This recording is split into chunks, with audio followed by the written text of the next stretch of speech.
నేను నడుచు మార్గము ఆయనకు తెలియను. ఆయన నన్ను శోధించిన తరువాత నేను సువర్ణము వలె కనబడుదును. నా పాదములు ఆయన అడుగు జాడలు విడవక నడిచినవి. నేను ఇటు అటు తొలగక ఆయన మార్గమును అనుసరించి తిని. యోబు గ్రంథము 23వ అధ్యాయం 10-11 వచనాలు. Praise Jesus.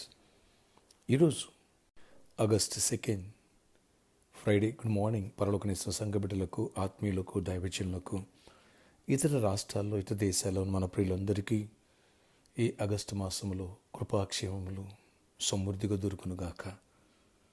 దేవుని యొక్క ఆశీర్వాదాలు, దీవెనలు, కృపలు కుమరించబడునుగాక.